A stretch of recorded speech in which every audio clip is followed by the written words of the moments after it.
Hey everyone, welcome back to Kevin Reviews. I just finished watching the Black 2021's The Black Phone. This is directed and written by Scott Derrickson. This is also written by Joe Hill and Robert Cargill.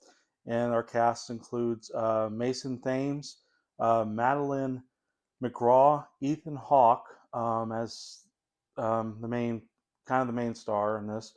No, sorry, Jeremy Davies and E. Roger Mitchell.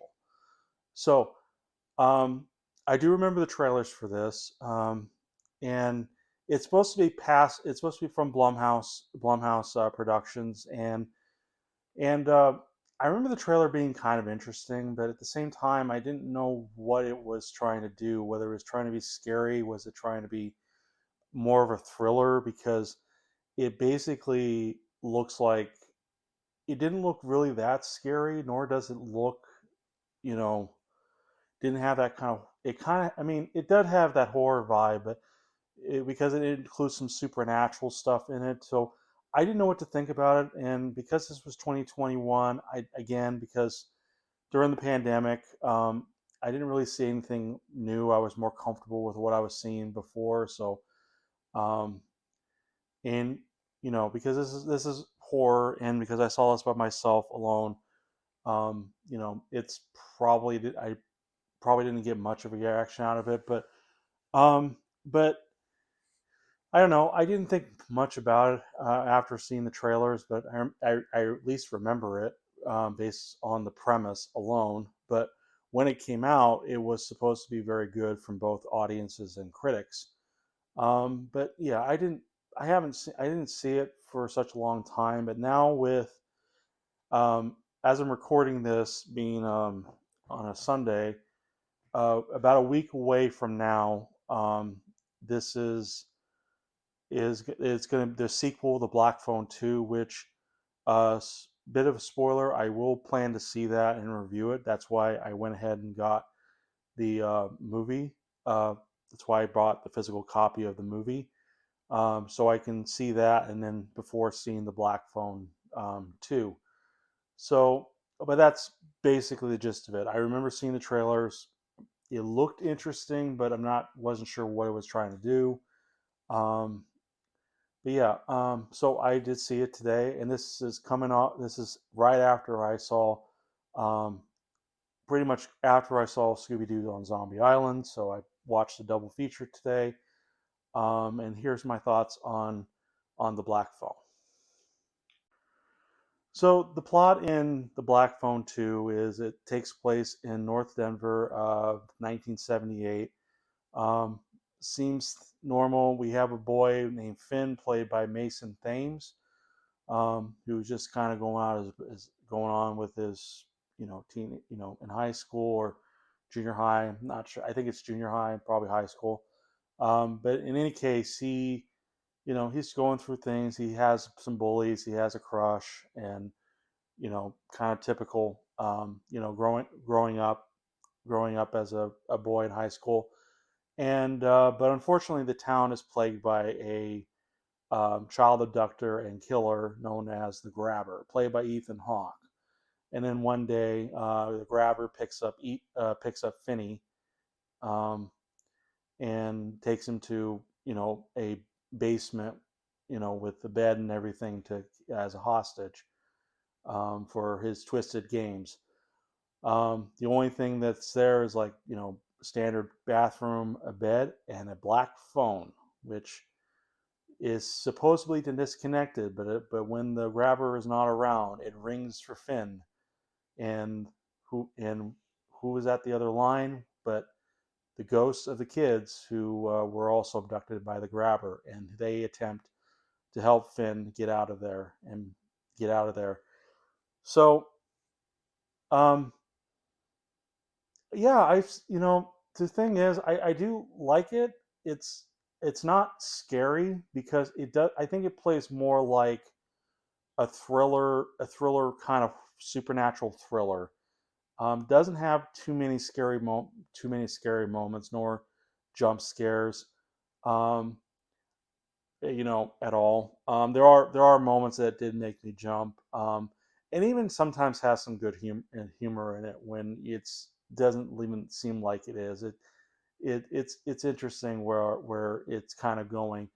Um, and in terms of the characters, I remember Mason Thames as Finney, or being being all right, being pretty much standard character, but he has a lot of growth because he's not used to like fighting back, or he's not unsure about being able to fight back and trying to take control of things. And we see him through situations like with bullies. He also has a dad who's kind of abusive. um, he just didn't know when at times to stand up, but so this is like in a very dire situation where it could be life and death. He has to learn that way, and he does do it through, and he does eventually through the phone. So, hi, Telly. And so then I will say, I think my favorite character is Gwen, played by Madeline McGraw. At first, I didn't think anything about her, but when you see more of her character, she can be funny. It's like it's kind of unexpected, and maybe this because this is kind of a modern night. Well, maybe modern 1978. Um, you know, look, because she looks nice and sweet. She's kind of religious, but not entirely. It's a bit complicated. I it's a bit complicated, but she's kind of a foul mouth at times when she wants to be, and it's pretty funny. Um, I think the only thing that I have issue is that there's a quirk with her, um, involving her dreams. Her dreams plays a big important role in the film, um, and it was strange. It was very strange. It has some. There is some ties back to her family. It's sort of explored, but not that deep. Which I'm assuming is going to be maybe explored some more in the sequel. I'm not 100% certain. Um, but in any case, what about Ethan Hawke as the grabber? Uh, you know, it's complicated because I think he does it fine. But honestly, I think the father of Finn and Gwen, um, is a, is probably a better grabber, a more intimidating person than I think Ethan Hawke. Um, it's weird because I don't think Ethan Hawke does a really bad job, but I think in terms of I think it's almost like he's more like he's putting on a performance as supposed to be this evil guy. We don't know a ton about him other than like some hints regarding the black phone that he has in the basement. Um, but I don't know. It seems like it's more like he's just doing this as a performance. He's not. I don't really quite find him scary. The mask, at least, it looks cool. It kind of works both ways. It works as a headpiece, but also works as just a regular mouthpiece for the mask, like he's trying to hide something. It's almost like kind of Fan of the Opera feel, where not entirely, but like covering his face, but just whenever he needs the pieces, sometimes it'll swap out different facial expressions. But I mean, I think the mask is really cool, and intimidating. But I don't know. I think Ethan Hawke does fine in terms of the performance of the grabber, but I think the father would have been a better choice. The person who played the father, which I don't have, but I'm sure I'll make an edit to let you know who the father is. But I think he does a much more intimidating and even scary performance in the film than I think Ethan Hawke does. Even though he's not the grabber, I think he's just more intimidating. Um, Story wise, it is good. It's not. It's I think it is. I think it's good. It has moments where The ghosts are trying to help Finn out, and Finn does a great job at it. Following their instructions, and we get to see moments where we actually see the ghosts trying to help. You know, see them and how they act. How when they were kidnapped, how it affected them. There's moments where they can't even remember who they are. Um, we don't really have a time frame of how long Finn, like Finney is abducted, as well as the boys. We don't exactly know, um, but it seems to be a very short time frame. Um, it is complicated without trying to go too much in spoiler. I will also say, I think this film also takes inspiration from Stephen King, because there are plenty of Stephen King hints or moments.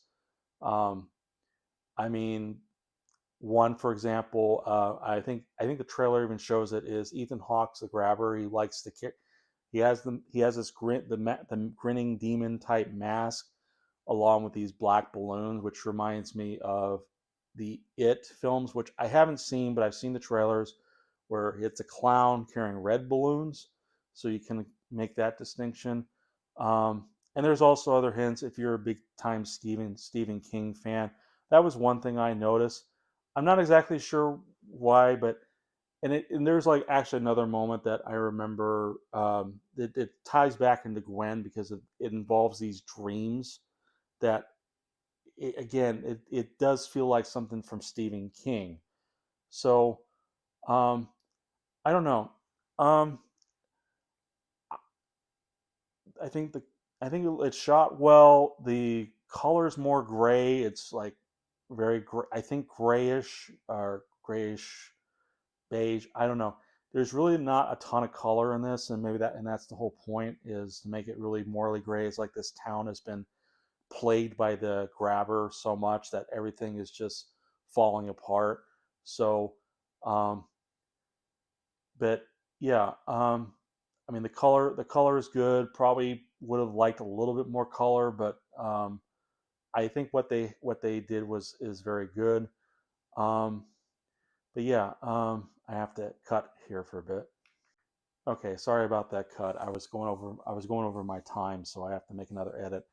Um, I think just to wrap, I don't think it's really scary. I don't think it's even if it tries to say it's trying to be be scary.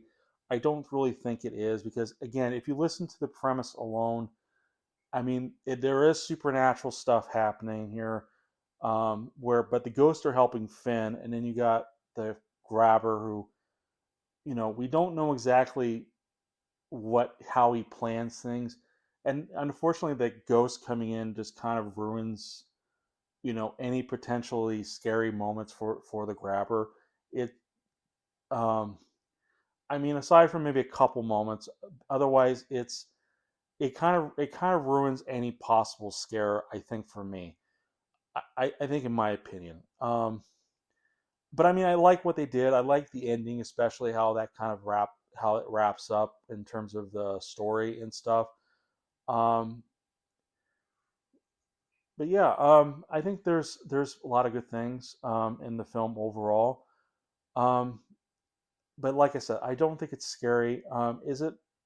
It's not quite up there to say the Conjuring or um, I'm trying to think of. I mean, there's other horror movies out there. I think it is. I think it is good. It is a good film. But I don't think it's like.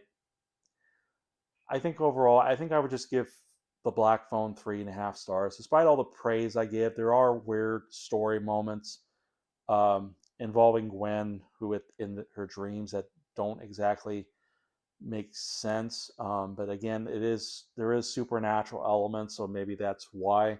And there is some vagueness on where that came from exactly. But it does have some good twists, good performances. I think I would have liked Ethan Hawke, explore more of Ethan Hawke's character, um, a little bit more, or maybe I don't know. I I don't know. I think I like Ethan Hawke. I like Ethan Hawke as the grabber, but I think I found a better performance in Gwen and Finney's dad than I do Ethan Hawke. It's very weird. Um, try to say that, but I think, um, but that's my thought. But yeah, I think I'm gonna give the Black Phone 3.5 stars. I like it. I like it fine. It's a good. It's a good. Uh, it's a good supernatural thriller. But I think that's all it is, a supernatural thriller. You'll get a couple scares, but nothing too intense. It is also very bloody at times. At moments, it does have good twists. Like I said, I'm sorry if I'm repeating, but I'm just trying to make sure I cover all my bases here. Um, but yeah, yeah, 3.5 stars. So, what are your thoughts on the Black Phone?